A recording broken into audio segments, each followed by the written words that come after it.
সামুদ্রিক মাছ খেতে যেমন সুস্বাদু হয়, সেটা আমাদের শরীরের জন্যও অনেক ভালো। আসসালামু আলাইকুম, আমি মাহি। আপনাদের সবাইকে স্বাগত মাহি রান্নাঘরে। আজকে আপনাদের দেখাবো ছুরি মাছের রেসিপি। আমি এখানে 300 গ্রামের মতো একটি ছুরি মাছ নিয়েছি, প্রায় 7-8 পিসের মতো হয়েছে। আমি আজকে ছুরি মাছটি ভুনা করে দেখাবো। জানি না কে কীভাবে রান্না করে খান, যে যেভাবে রান্না করে খান আমাকে জানাতে পারেন।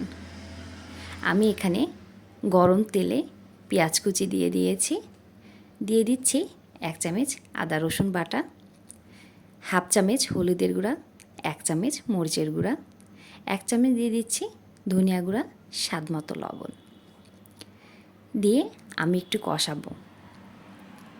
এটা লেগে আসলে একটু পানি দিয়ে দিব। আমি পানি দিয়ে ভালোভাবে কষিয়ে নেব।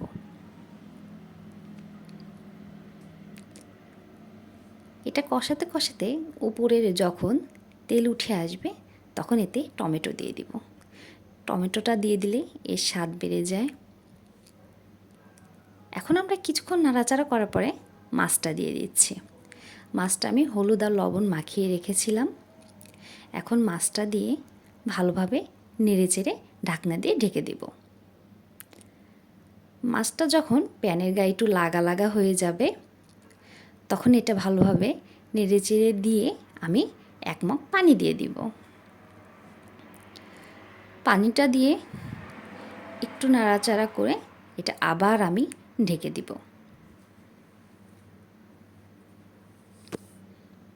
10 থেকে 12 মিনিট পরে দেখা যাবে প্রায় রান্নাটা হওয়া চলে আসছে।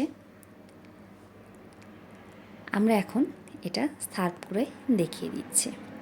দেখুন রান্নার কালারটা কি সুন্দর আসছে। এটা দেখতে যত সুন্দর, খেতে অনেক মজা।